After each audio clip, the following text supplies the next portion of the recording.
Welcome to Must See Films. This is a channel where I create video essays and podcasts as I document my own study of film. My name's Darren, and this is episode 99. In today's episode, I talk with another YouTube channel creator, Patrick H. Willems. I was very excited to talk to Patrick because of his channel and all the things he's been able to create on his channel, from short films to vlogs to the Patrick Explains series to video essays to his most successful videos like What If Wes Anderson Directed X-Men. And we talk about them all in this conversation. I'll leave a link to his channel in the description below, but sit back and I hope you enjoyed this episode and conversation with Patrick.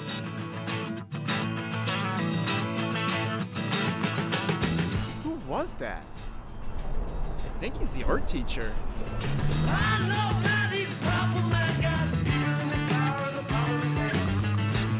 Patrick, welcome to the show. I'm excited to talk to you. And first of all, welcome to the show. Thank you. It's a pleasure to be here. Nice, man. So there's a couple of reasons I'm really excited to talk to you. The first is your channel, because you don't just have like video essays or just vlogs or just short films. You've kind of been able to play in like all of these different areas, you know? And so the first thing I'm really curious is what were the first kind of films that you fell in love with in your kind of early childhood? I mean, I can trace my origin story back like pretty specifically. Obviously there were, just various movies that I was into as a kid, but the big thing that kind of like the catalyst, I guess, for everything was around, I was maybe 5 years old, maybe like 4 going into 5.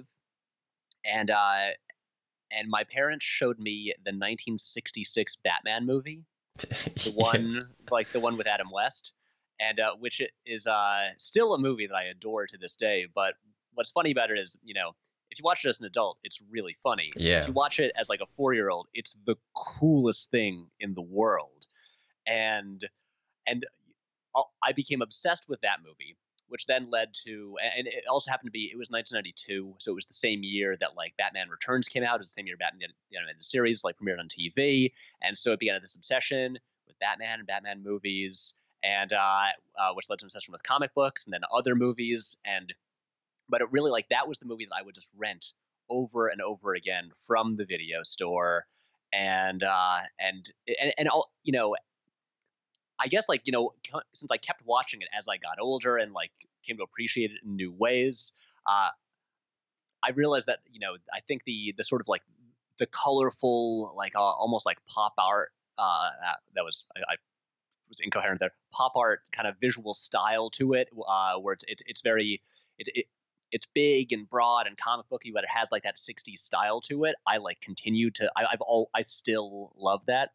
And yeah, I think that was the movie that really kind of kicked things off in terms of my obsession with film.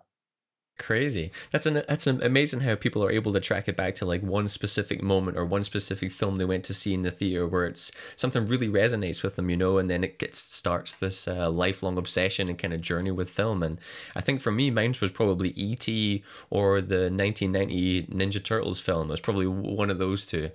And like I still love that Turtles film to like this day. I wish they would reboot that whole franchise to what the original used to be, but maybe eventually that'll happen. Yeah, it's funny. I remember watching both those movies as a kid. E.T. kind of scared me for a while. Yeah.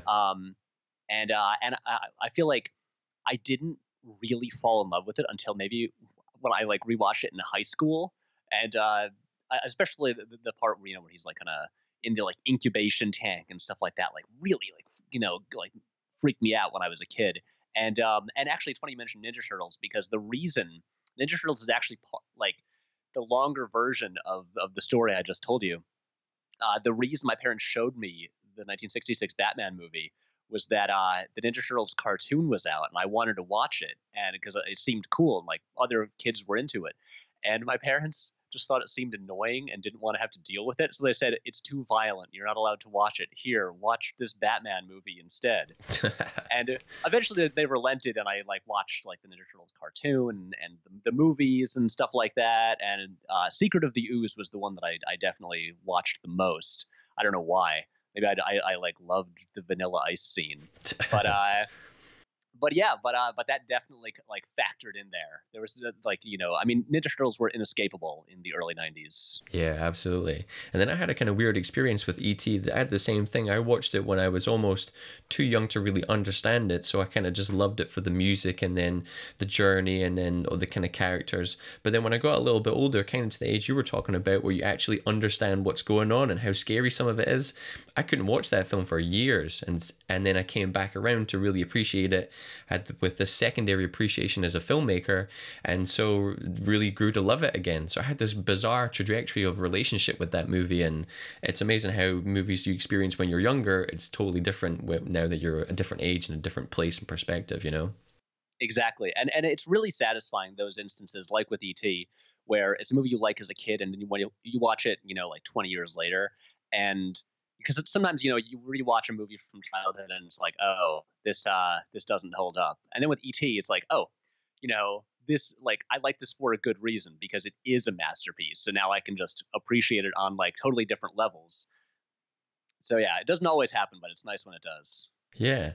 So from that point for you, when did you start getting into like filmmaking? Like if you look back on your channel, you've got like a few short films and stuff that you started making, but was that when you first started kind of running and gunning and making little things when you were younger? Was that your first kind of step into filmmaking?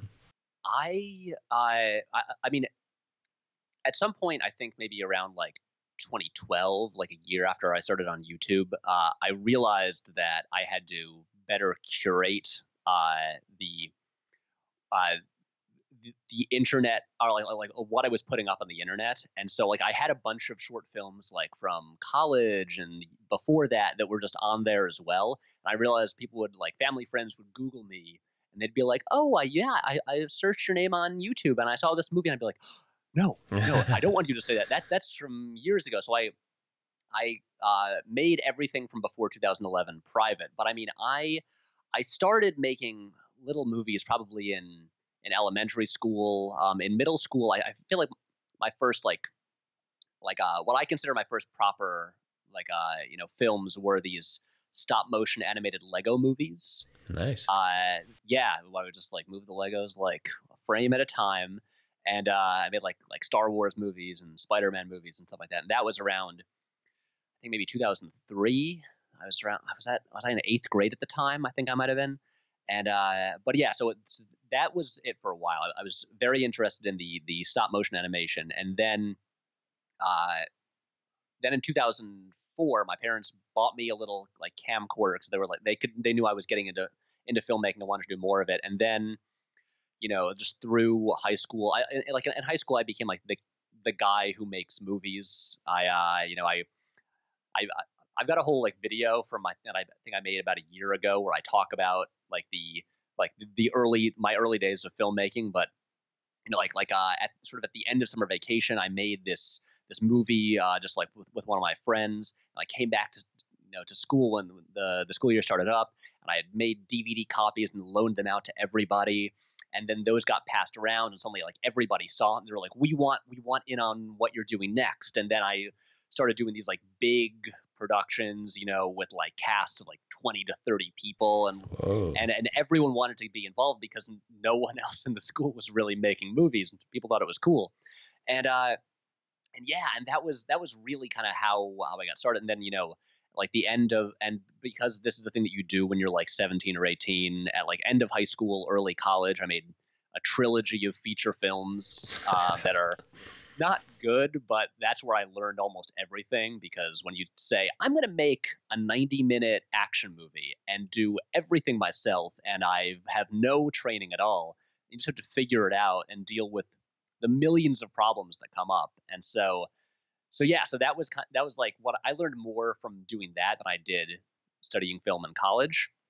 And yeah, and then I of course like kept making stuff independently, but that stuff is not available really online. And it was in 2011 that I started the YouTube channel. So it's everything from that point forward that is available. But I've been doing this for a while. I hope that answered your question. I realize I Yeah, rambled there for a absolutely. while. I The can't even remember what the original question was. Yeah, no, that's exactly what it was just like, where did all this kind of thing begin for you? And the most interesting thing that draws from my attention is like that where you made that trilogy. And for me, that's like, even though you probably don't want people to see those movies, and everybody's got those movies that they have to get out of them, that's probably where you learned the most amount of stuff, and like those kind of confidence building practice films, you know? Oh yeah, that was.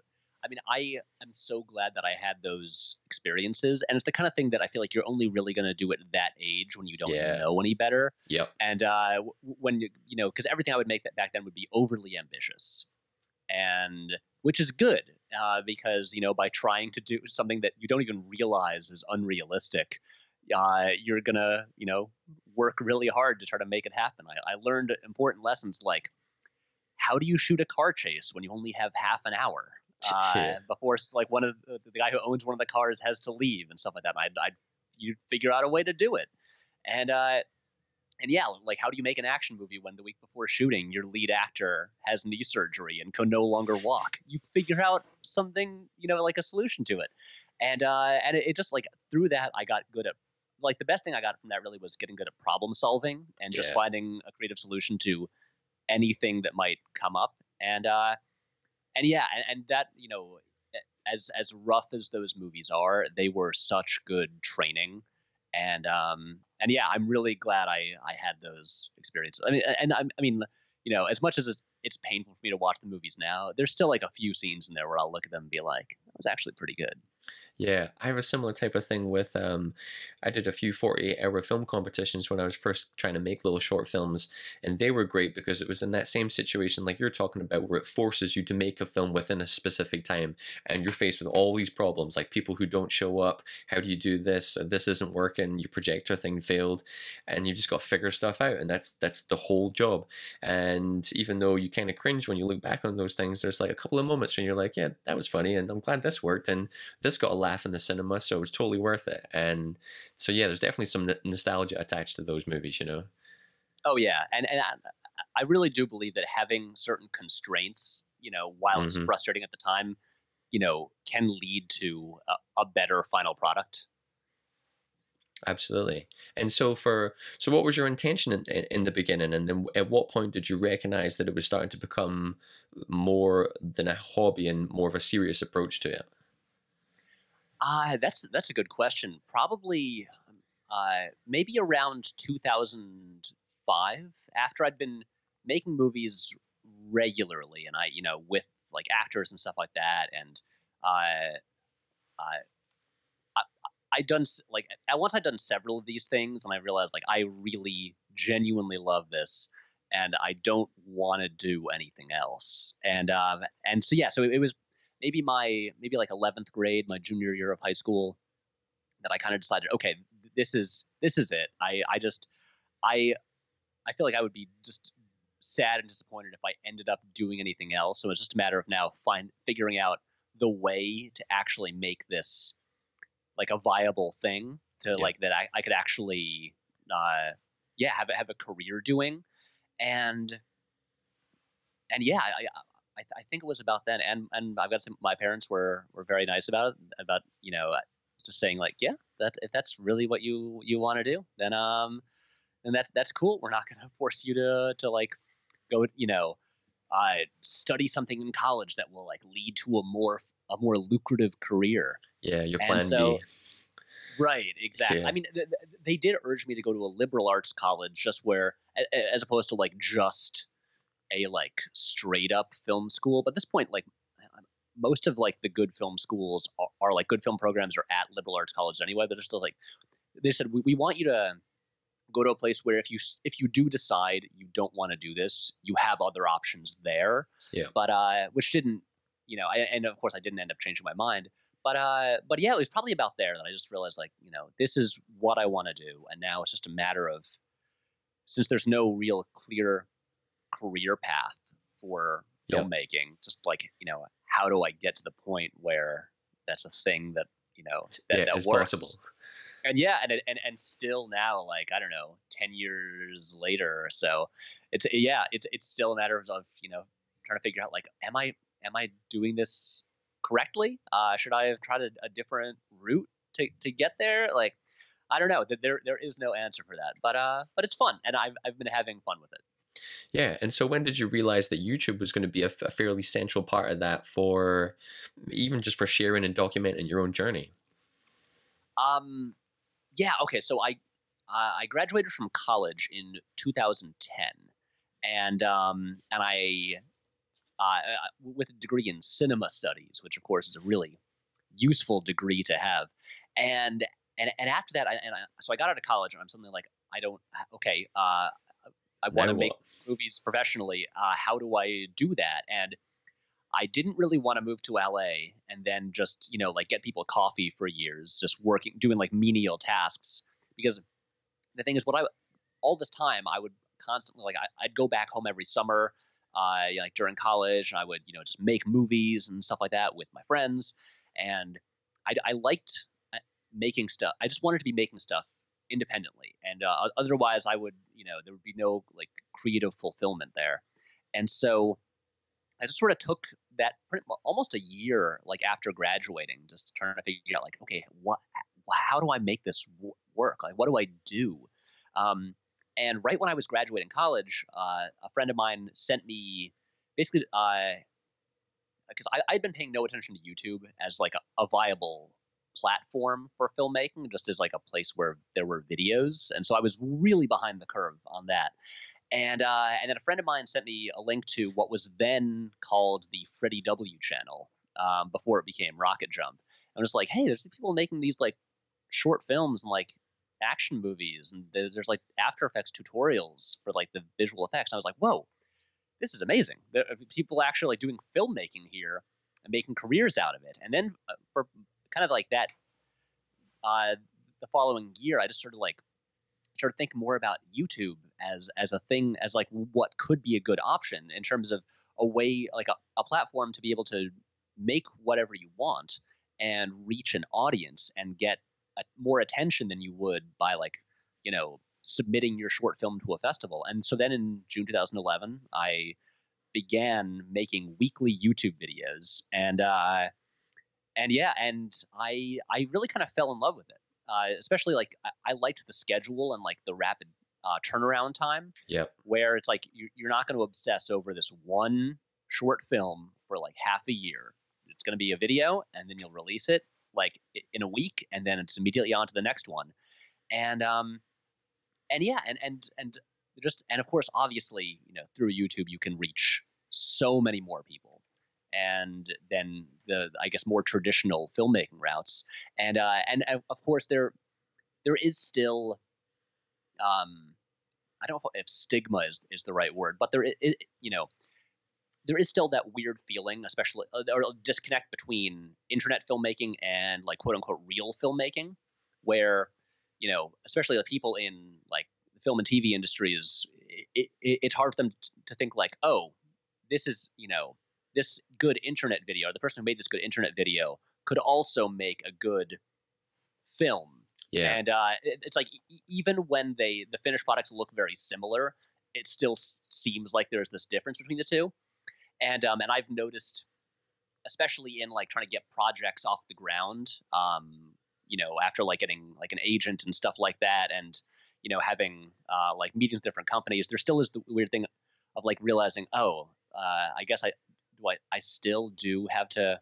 I might have to make a short film and put it in a festival just to prove that it's like a film and not just an internet video.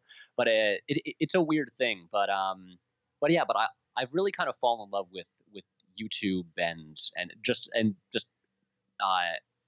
just like internet filmmaking as opposed to like more traditional routes. Wow, that was a long answer. Did I cover No. I cover your question in there? Yeah, absolutely. And I agree with you, because I feel like the schedule is key, because as soon as you because every time you have to create something, there's so much like self-doubt and problems, and there's the urge to maybe sit back and try and make something better and better. But with a consistent schedule, you just have to like put something out in the best condition it can be in, and then like boom, move on, and then get your brain thinking on something else.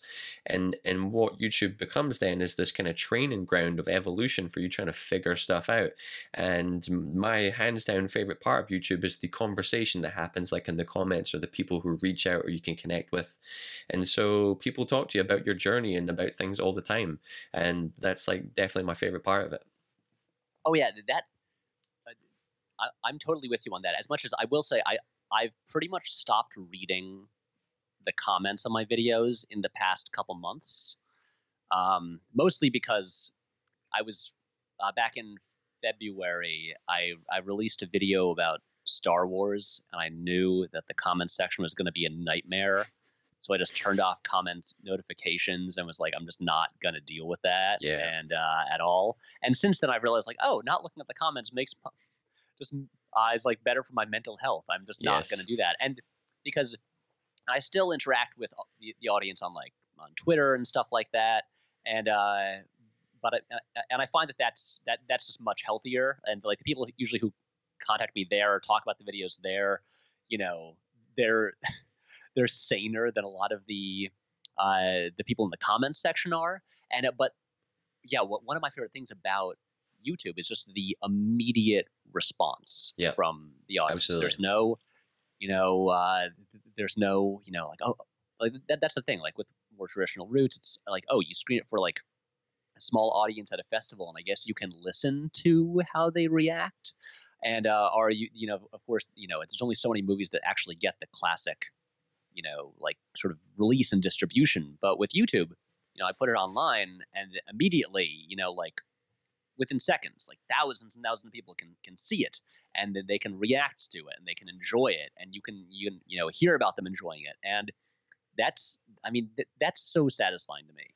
That's so lovely. And also with the fact that your channel and my channel are kind of like film channels, it's not like you just have random people who are subscribed to you. They're like people who are so interested in this specific niche that everybody kind of had something to say with a little bit of ownership on why they love movies and why they love things that are in your videos. And so I'm definitely a fan of the relationship, which was something I never really recognized at the start of the channel. I kind of tried to make it more of a portfolio of stuff that I'd made, where now I'm trying to shift to more of a kind of relationship based channel, I guess.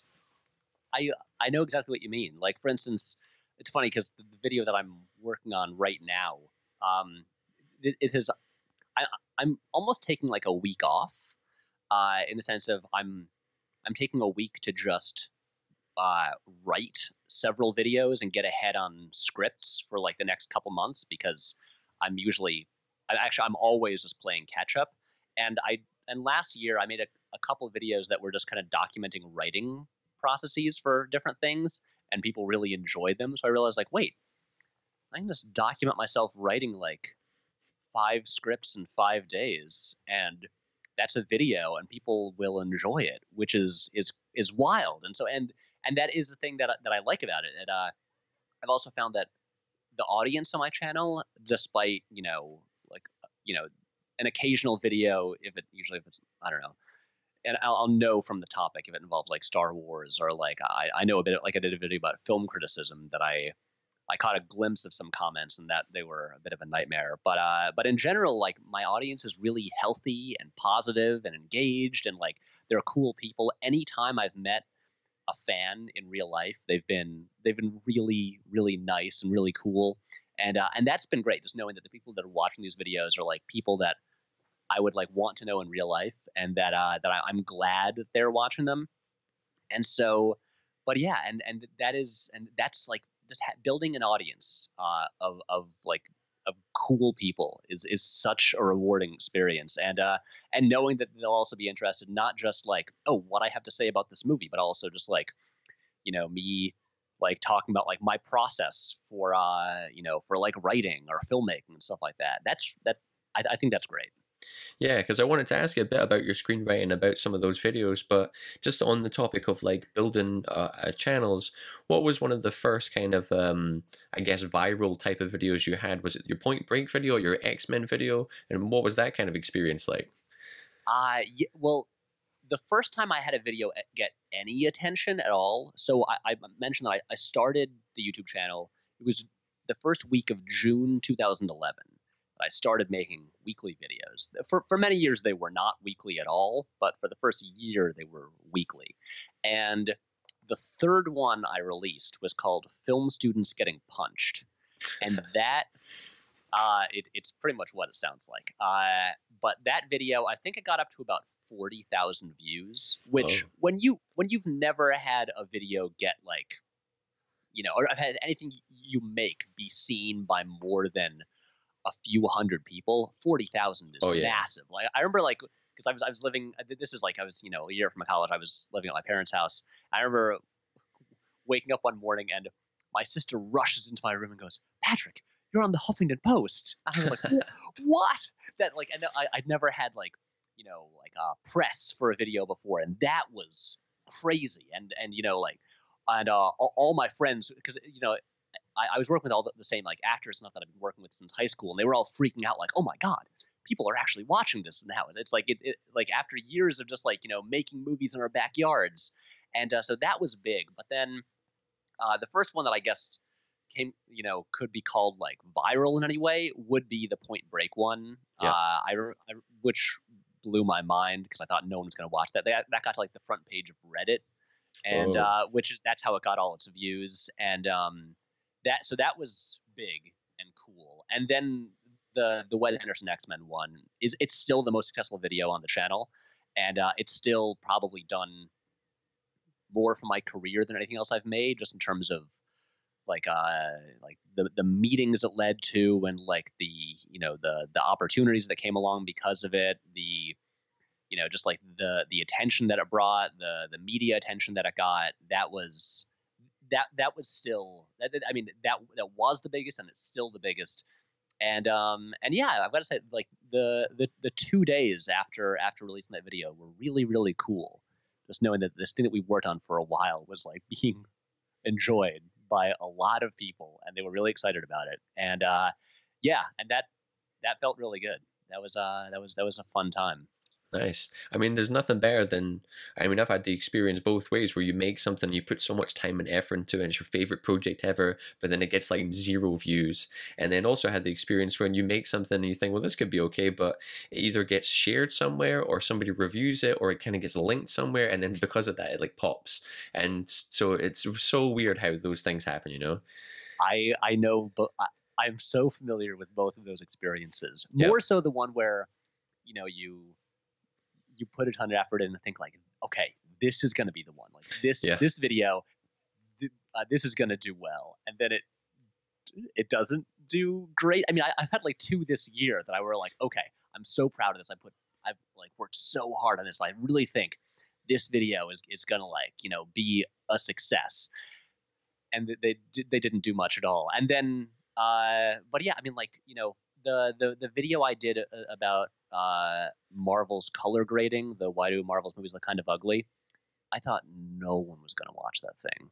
It was literally just like a thing I'd been ranting about to my friends for 4 years, and I was just like, well, I just uh, uh, gone back to a weekly schedule after years of releasing a video like once a month, and I was like, okay, so I'm doing a video every week, but I try different kinds of videos. So like, I don't know, I'll try like a video essay, and that seems easy enough, and I'll just do it about this like weird technical thing I've been complaining about. No one's gonna watch that one, but maybe the next week will do better, and yeah, now it's got like what, like 2 point something million views, Wow. and That's crazy. it's really weird. I didn't think anyone would care about that, but yeah, and that was not like a passion project. That was just like, like another video. So it's really like, if I've learned one thing after many years now of making YouTube videos, it's that I'm really, really bad at predicting how things will do, and I have not gotten any better at it Yeah. after like 6 or 7 years. That's crazy. And I love that you're able to kind of play in, the updates and the Q&As, and then this is why this is a great video, and the video essays. I actually watched the original Blade movie last night. Another that I like of yours is the Why Blade 2 is an awesome film. That's amazing because there's so many films that like people are like, oh yeah, it's kind of comic booky and it's a sequel and nah.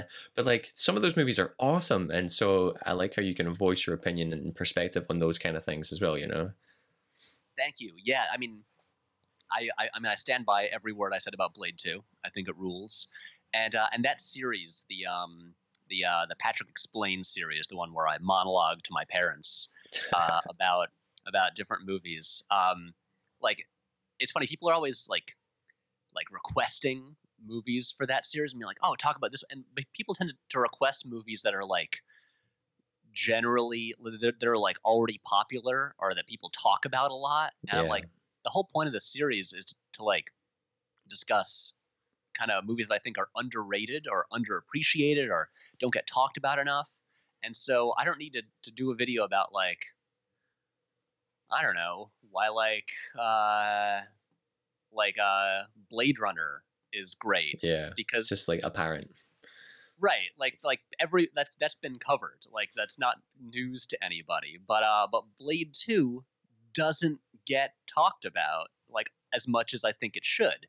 And are like the last one I did, like Alien Covenant, is a divisive movie that a lot of people think is bad, and so I did a video about why I think it's great. But so it's funny because I realized that if that series was about movies that were more popular, they would get more views. Yeah. And because people like hearing, people. A lot of YouTube film culture, especially in terms of like what the audience wants, is to hear people basically articulate the stuff that they already think, and they a lot of people don't like it when someone has a different opinion. Like I'll for instance, like on like back when I still read the comments on that Alien Covenant video, there'd be people who would just like comment like, I disagree, unsubscribed. And I'm like, what? Like, what do you want? Do you just want me to like, parrot all of your opinions? But yeah. So and with that series, like, the whole point of it really is just to share my enthusiasm about about movies that I think more people should watch and are appreciate and give like fun but also like fairly I guess articulate or sort of articulate but also like really like deep analytical defenses of why I think they're worth considering and Blade 2 definitely falls in there. Blade 2 is awesome. And so I want to ask you a little bit about your kind of screenwriting process, and then you can answer this whether it's like based on screenplays for little movies that you're going to make for your channel, or whether it's like a feature project that you might be working on. But like, how do you manage to juggle the time that YouTube requires, because I know how much behind the scenes stuff there is, and try and develop yourself as like a screenwriter so that you can have something to make? So how do you do those, and then what is your screenwriting process like? That's a great question, and I can tell you right now that it is extremely difficult to juggle the weekly grind of just of the weekly videos, as well as like long form projects that have no deadline. Yep. And so like about a year ago, I released that video. I think it was called like "We Wrote a Screenplay in 3 Days," where my friend and frequent collaborator Jake and I.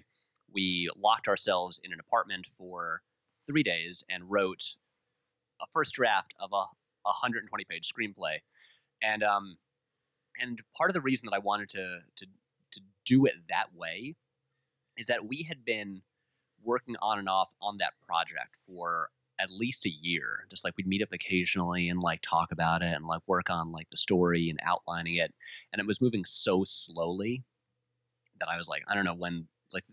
This is not getting done anytime soon, and so I was just like, you know what, and especially like the thing is because when there's the weekly videos, they always, because they have a deadline, they always sort of take precedence, where it's like no one is asking for us to finish that feature screenplay. There's no one waiting on it. Yep.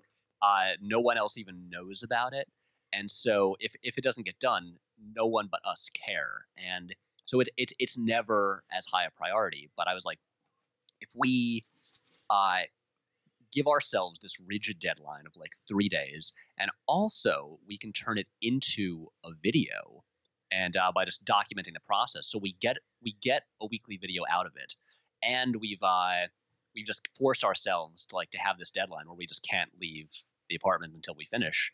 That's gonna get it done, and that worked out really well. I didn't make a video about it because it would have just been redundant, but I did the same thing again with another friend that I'm working on a feature screenplay with. Like last July, I think my parents were out of town, so we just went upstate and just stayed in their house for 3 days and got another first draft of a script done. And because I find writing to be a miserable process, it's just agonizing and really unpleasant. Just instead of like spreading it out, just like like forcing it out in this like really small amount of time where it's like stressful and not pleasant, but it's done quickly. Like that works a lot better for me. And so, but yeah, definitely juggling, the big ongoing projects with the weekly videos is really challenging. And I'm constantly trying to thinking like, should I like we figure out some better schedule where like we have like a weekly meeting to like at a set time to work on the script, and then we'll like try to do that, but then I'll be like, oh no, I can't do it because I have to edit all night to finish the video on time. So it's an ongoing struggle, and there is no real clear answer. But I found that at least for me, just like taking these times, like just like take a weekend, maybe like every several months, and just like get a thing done. And that works out pretty well for me. And in terms of writing just like the regular weekly videos, even that's still something that is like a can be a tough process. And for instance, like I mentioned, this week I'm pretty much just trying to get ahead and write a bunch of scripts, because we have uh, the channel, there's the sort of video essays, like the nonfiction videos, and there's also like like narrative shorts and short films and stuff like that. And it's kind of driven me nuts that there hasn't been like a short, let's like a regular like narrative short in 2018 yet.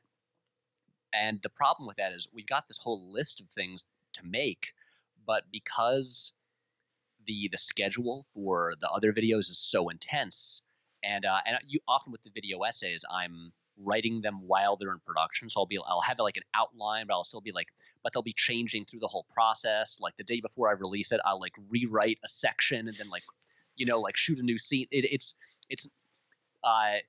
not a thing where I like write it and then shoot it and then edit it. It doesn't work that way. But so because that schedule is so intense, I never have time to get ahead and like write a script for one of the narrative shorts that we'll be making a few weeks down the line. So those keep getting pushed back on the schedule. So one of the goals for this week was just to, okay, just write the stuff that I'll be making in the next couple months. And that's a mix. Some of them are video essays, but a few of them are just like the short films. And so like right here next to me, I'm like, doing edits on this like 9-page script that I wrote yesterday. And I'm gonna just finish up that draft actually when we finish this recording, and then send it off to my team to get their feedback on it. And yeah, what's funny about this is to get myself or to like allow myself to actually like do the screenwriting work that that I want to get done. I pretty much have to find a way to turn it into to just turn the writing into a video itself. Yeah. So you overlap. Exactly. So yeah. So there is no real clear answer for that. Basically, I'm just this weekly schedule is not conducive to to like working on other things like alongside it. It is an all-consuming thing. Yeah. I'm like a weekly video, like one of these videos. It's just like it's a 7-day a week thing, working until like almost midnight every night. It's nuts, and I still don't know. One of my goals for the year is sort of figure out how to take like a day off each week, and still not a lot of progress on that front, but I'm working on it. Yeah, I had the same experience making or trying to make a video every Monday, and I guess I arrived at the same point that you've arrived at, where it's so difficult to juggle both of those things that I had to put down the channel for a while and take a bit of a hiatus to kind of really focus on screenwriting. But I really like what you're talking about of kind of a 3-day blitz of just getting everything out, especially for like a first draft, because there's so much like creative doubt and like resistance when it comes to writing that if you can just like blast through that in a few days, then you already have a script in front of you, so rewriting is like so much easier once you go back and do it, you know. I completely agree. Yeah, and there's nothing like, I mean, no matter how messy it is, just having something on the page there to work from, it like having a bad page is so much better than a blank page. Yeah. So yeah, I'm totally with you, and yeah, I will say what's also nice is because I have a team that I work with, that we've been working together pretty much since high school, and you know they're I write with them, and they're also like usually like the actors that I work with, but I love it when I can just sort of like assign them a script and be like, especially like Jake, who I mentioned before, is we're all kind of envious of him because he can write. He doesn't find writing as agonizing as the rest of us, and can write pretty quickly. So if it's like, okay, we this is like a video that has to be done, like very quickly, like you know because it's like topical, or like I'm going out of town in like a week and a half, so it'll be like we need a script in 2 days, and it's gonna be like 8 pages long. Jake, you write it, and then he'll just go okay, and then it'll just like. And then he like literally, so our Christmas video this past year had to be turned around really, really quickly because our lead actor was coming in from out of town for one weekend to shoot it. And Jake wrote the script on his lunch break. That's insane. And we get it. We're just like, Jesus Christ, like, how did you do this? And like that would have taken the rest of us like 10 hours at least. And he was like, I don't know, I just thought it was funny. And it was a good script, and so I wish I could be like that, but yeah, but I love it when I can. And what we've done right now actually is we had like a meeting recently and lined up a whole bunch of narrative shorts that we want to make soon, and then kind of just like divided them up in terms of who's going to write what. And so I'm excited to get the scripts back from the other folks because you know there's ones that I don't have to write, Yeah, and exactly. but I'm trying to pull my weight here and actually like. You know, crank out the stuff that I've got to get done. And so, yeah, thankfully this is going to be a productive week, and I'll actually like get ahead on writing for the first time. Oh my God, maybe ever. It's been a while.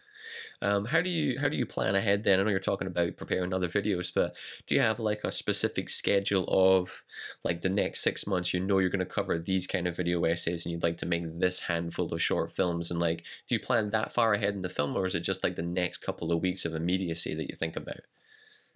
That is a good question. Last year, so to give a slight bit of background, I did a big I kind of like a revamp on the channel in November 2016, and where after you know a couple of years of several years of videos being very sporadic, just like every 3 or 4 weeks, like whenever they were ready, I went weekly and then started adding the nonfiction videos because those I could make pretty much by myself. Yeah. And then shockingly to me, the nonfiction videos turned out to be popular. And so then I made more of them, but I remember like last year, you know, like in the early days of you know like early last year, the early days of you know the weekly videos when the channel was like suddenly like growing rapidly, like in a way that it never had before. I would you know I would schedule videos like way in advance. Like I would have like my Google Calendar and like I'd be filling in like for like every Wednesday, like, okay, I know what video is going to drop every single week. And then it just kind of like, as the year went on, it became a little, like the schedule became less clear, like, for like more than like a couple weeks in advance. And now it's really unclear. And honestly, like on my to-do list, I have like figure out schedule. And I want to get back to that in terms of just like, you know, knowing like what is going to drop on what week, but it's also tough because, especially with the narrative shorts that require like other actors' schedules and stuff Yeah. like that. Because like the thing is, like, we were making this big short film that we started making like at the end of last year, and then one that one of our lead actors, she got cast in an opera that took up all her time. Whoa. And then as soon as that finished, one of our other lead actors got cast in a movie shooting out of town. And so we just had to push the whole thing back because and also then he had to shave his head for the part. And so it was like, okay, we have to reshoot what we shot with him because he'll have different hair when he comes back. Anyway, and so it can be tough to schedule in stuff like the videos that require other that are like reliant on other people's schedules. And but I do want to get back to the point where I know exactly like what we're making for the next couple of months, because the way it works right now is I have a list, like a categorized list of like different videos that I intend to make in the near future. Like some are like video essays, narrative shorts, like the new installments of like Patrick Explains and stuff like that. And then usually I'll just like I'll always be looking at that and being like at that list and just thinking like maybe next week I'll do that one. Yeah. And but it's not as clear a schedule as it used to be, and I would like to get back to having it be more organized like that. But what's been, I think part of what has caused that this year is that when I decided to like overhaul the way I made video essays and make them more narrative. Like if you look at like the video I did about Star Wars, the video I did about J.J. Abrams and stuff like that. And the thing is, I made a video about how I make video essays. Yeah. And it was that video where I realized, as I was talking about my process, that I realized how bored I'd become with the process of making video essays. And that's when I decided that I wanted to like change the way I did these, but changing the way, but changing that approach to them, as much as it's been like way more fulfilling and enjoyable to do, it's also it's changed the schedule because it's made the videos more complicated to make, to figure out, Yep. and to produce. And so that's kind of affected the schedule a little bit as well. And so for instance, so now like video essays that I know I want to make, there's not just like, okay, how do I structure the argument and write it, but it's also, okay, what kind of narrative can I apply to that as like a framing device? Because I want all the video essays now to be like a story in some way. That's not just, here's my essay that I wrote that now I'm going to read into a microphone. And so it's made the whole process more fun, but also more time a little consuming. More time consuming, harder to nail down. So plus with video essays, there's usually quite a lot of research involved in those kind of things. So like that's like an added chunk of time to the process as well, to try and find out the right kind of things to say or to link to your argument. I mean, for that J.J. Abrams video, I watched 84 hours of television as research. So yeah, there's a lot of research involved in that. You are totally right. Yeah, I know the feeling. So what is your kind of current goal then? Is your goal pretty channel specific, or do you have kind of, I'm sure you'll have like ambitions to kind of break out as a filmmaker, but are you just still pursuing this kind of YouTube route and then hope to use that as a kind of platform to be able to kind of branch out other places? Yeah, that I'm trying to think of what is the simplest way to put that, because I mean, the bigger goals are definitely stuff off of the channel, and as in like this year I really want to produce something with a budget that's not just that I'm not just paying for myself, because that like a budget put up by somebody else. And so for the past like year or so, through my agent, I've been shopping around different projects like web series and stuff like that I like to produce. We've had some almost get off the ground, but not quite.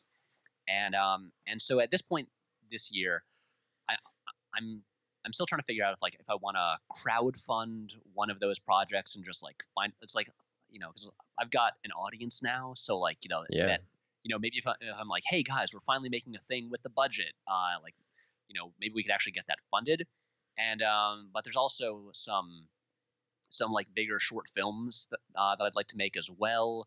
And essentially, like I love the channel and I love the way it's growing, and I find that really really satisfying. And I'm trying, and also like last year was the year that the channel actually became profitable and became like my full time thing, and Nice. I and which was great. And and so it's a weird thing right now because I've also because you got to think about like financial stuff as well, which always ruins everything. And so it's like I can't like really pause making the videos because this is like how I make a living right now.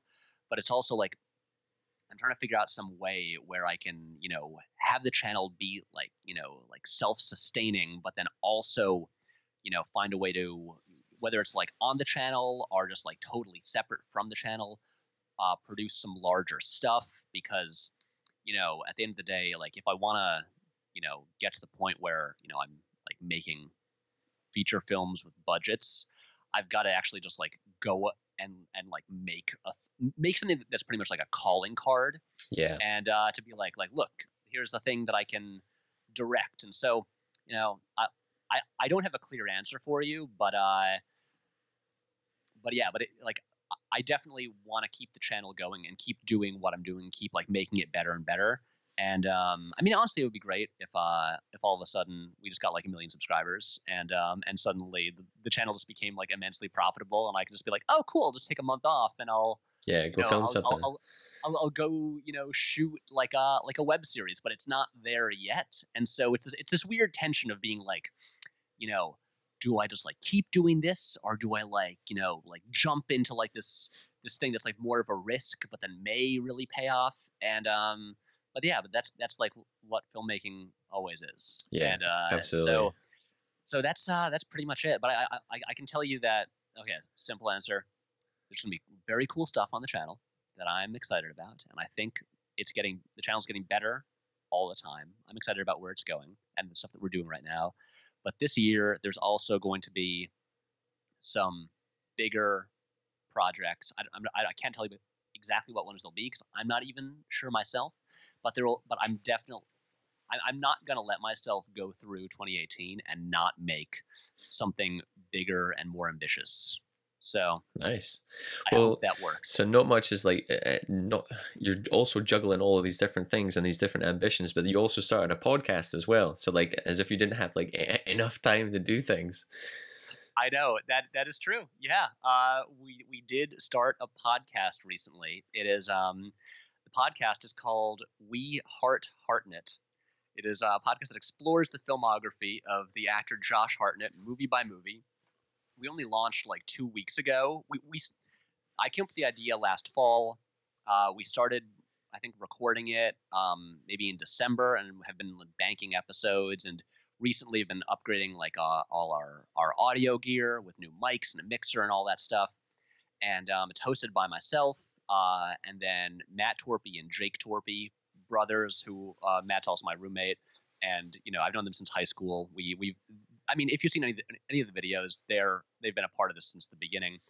And yeah, it is a really weird idea for a podcast, but Josh Hartnett has an oddly fascinating career, and it allows us an opportunity to talk about a new movie every week. And I've got to say, like, now having kind of refined the schedule for the podcast, I appreciate how not time consuming it is compared to making videos, Yep. because it takes us maybe like 2 hours. Like, yeah, each week it's like we're gonna watch a movie and maybe take a couple hours to record. It'll take me a couple hours to edit an episode, and And you're that's done. Yeah. yeah. But we got that going as well. And while I know it is another thing that I've added onto the schedule, it is also a thing that I think, like, as it builds and grows, like, that and the videos will feed nicely into each other. Yeah, absolutely. And like audiences from one will go to the other, and it's just fun. You know, as someone who's always making like fully scripted, like really like planned out and detailed, like you know like essays about movies and stuff like that, it's nice to just sit back and just talk about a movie with no script Yeah, for like an hour and a absolutely. half. So, but that is the thing That's that is cool. going now. That's a I pretty should plug it. it's a pretty Plug it. niche topic for a podcast, you know. That was the thing. It's like I didn't want to, you know, I knew I wanted to do a podcast. I've been trying to think of an idea for it for like 3 years or so, and I was like, I don't want to do one that's just, talking about like, Like movie know, reviews. like whatever the new movies are. And Yeah. it's like I knew I wanted it to be distinct in some way, and have like a topic that no one else had. And but I was like, okay, like every filmmaker that I would talk about already like has a podcast devoted to them. Like every movie series already has a podcast devoted to it. Like what could I do? And then like last, I don't know, October maybe, Matt and I were just somehow Josh Hartnett came up, and I was like looking through his IMDb, and I was like, oh my god, Yeah. Well, he's for real. like has a really fascinating career. And then I looked at my feet and was like, wait, We Heart Hartnett, a podcast about Josh Hartnett's filmography, and like the title was like honestly the first thing I came up with, and so that's what we're doing now, and it's been fun. People seem to be enjoying it, and I'm really excited for where it's going to go. We've got some great episodes lined up. We've got some good guests lined up, and yeah, Nice. It's been a fun time. Have you talked about Lucky Number 11 yet? No, that's an awesome movie. It's funny. That is the movie people seem to be the most excited for us to get to. I think I might alienate some viewers because I'm personally not a huge fan of that movie myself, but I know a lot of people like of our generation love it, and so I haven't seen it in years, and I saw it like once in 2011. So who knows? Maybe I'll change my opinion on it. But yeah, as soon as we announced the podcast, all these people were just like, oh, okay, I'm subscribing for the Lucky Number 11 episode. I'm like, whoa, people are really into that movie. So that's funny. We just recorded our Pearl Harbor episode, which was a really fascinating experience. And that was the one that I was most excited to get to as a person who's fascinated by Michael Bay but had never seen that movie before. So that's where we are, and we're mostly going in order. We're gonna change up. We'll have to like mess with the schedule a little bit occasionally, just due to guests, because we're trying to keep our guests just to people like in New York, or like who can join us in person, and so because we're like accommodating schedules of like, oh, someone's like visiting town, we'll like jump ahead, like in the list, like to accommodate them. But so far we're still in the 2001 Hartnett era, and and then of course there's that. The fascinating part is like after 2007, where no one has seen any of the movies he's in, but he's still in a bunch of movies. So yeah. Anyway, nice. If you listen to this podcast, you should go subscribe to We Heart Hartnett on all the places that podcasts are available. Nice, man. That's awesome. So I want to be respectful of your time. So I'll just ask the last couple of rapid fire questions if you're happy with that, and then you can take as long or as little time as you want. So I know you're a huge comic book fan, so I just wanted to ask you about, if you had to choose one of these 3 Marvel films, what would you choose? Would you choose the original Iron Man, Guardians of the Galaxy, or Captain America: Winter Soldier, if you had to choose one of those? Winter Soldier. Nice. I loved that movie when it first came out. Loved it. That's all of them I would probably put in my, like, I guess upper tier of like Marvel movies. Well, I'm also a weirdo who like I think Guardians 2 is better than Guardians 1, and I think that Iron Man 3 is better than Iron Man 1. So but I think Winter Soldier is the best Captain America movie. Yeah, agreed. Next question. If you could talk to any filmmaker or director or screenwriter, living or dead, to pick their brains and just have a conversation with them, who would you like to talk to?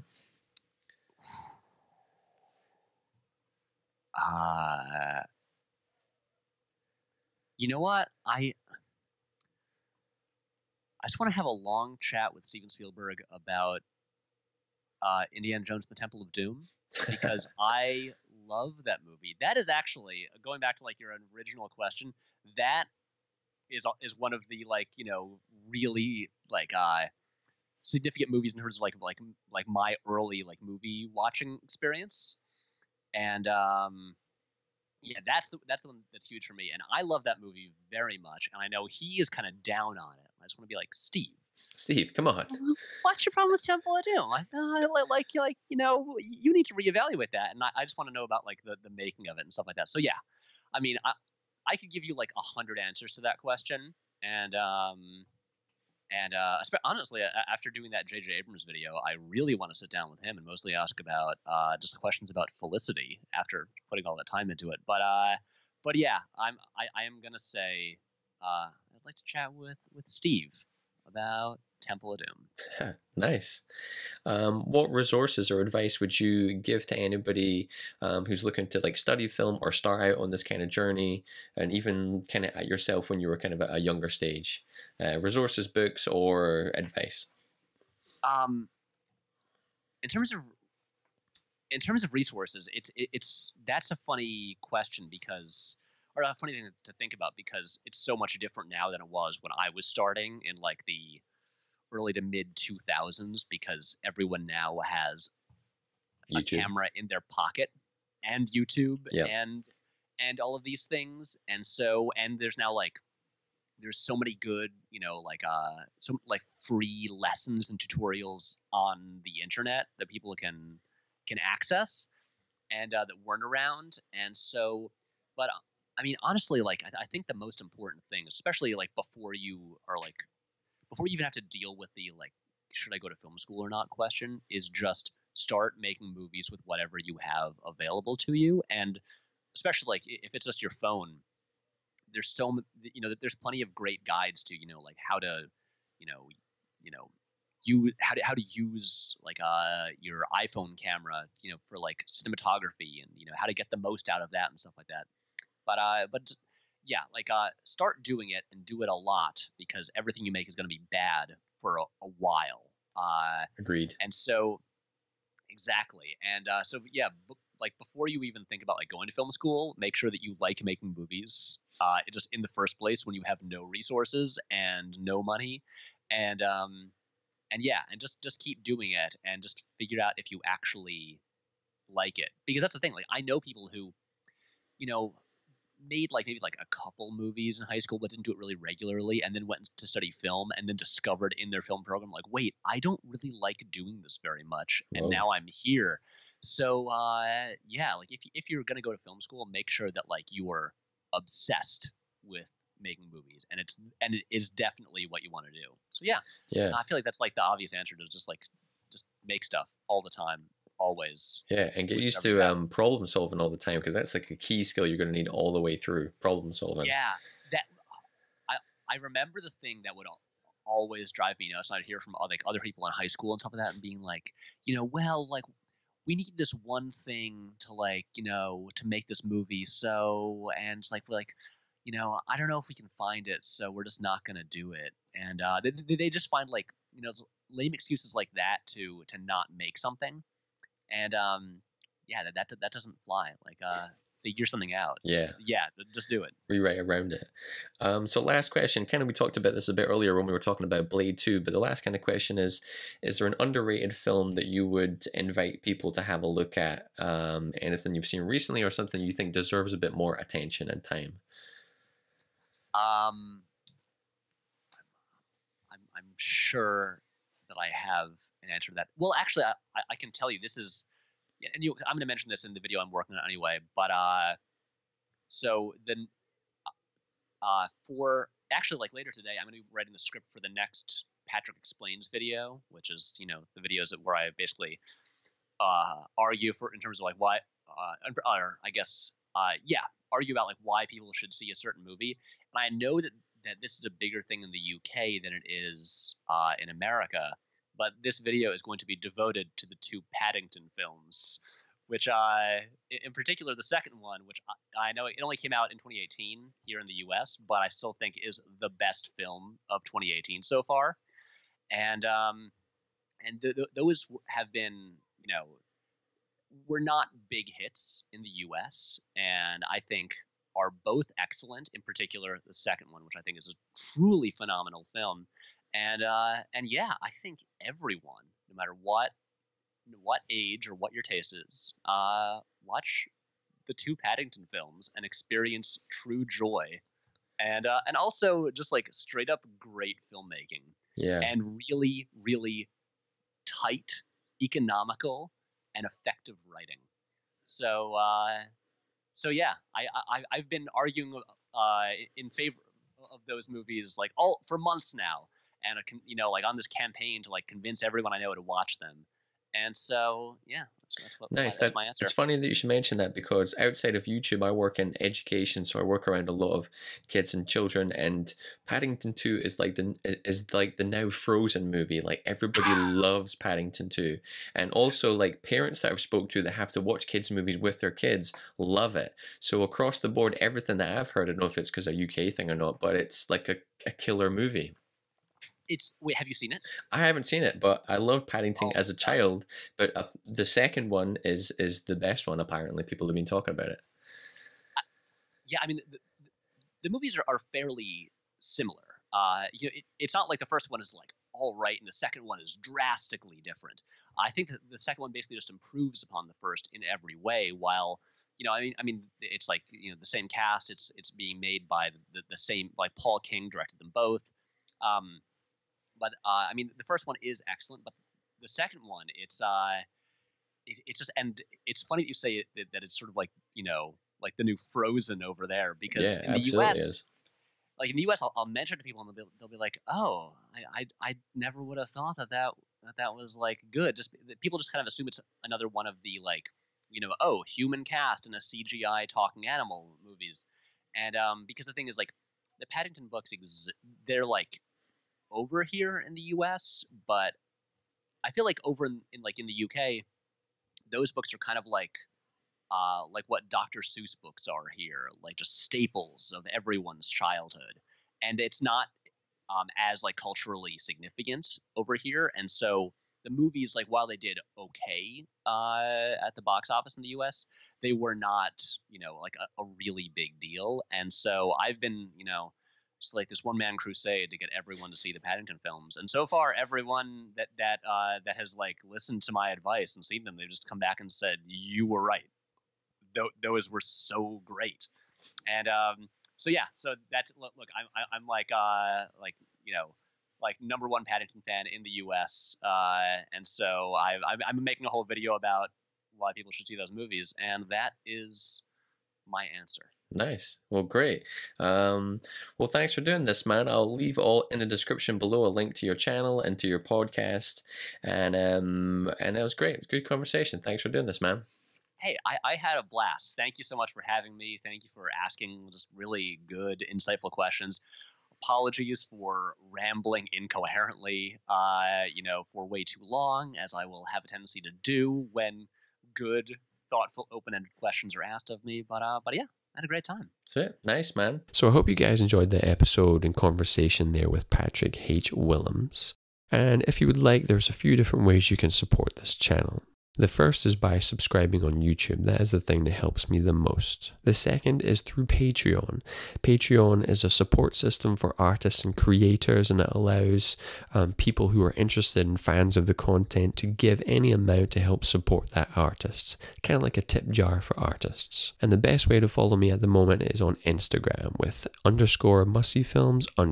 It's where I share films that I recommend and books that I would recommend for study and behind the scene pictures and all sorts of other things. Now I'll be in the comments below if you'd like to make suggestions about what should I do for my 100th podcast. Otherwise, I hope you guys enjoyed this episode with Patrick. Thanks for listening.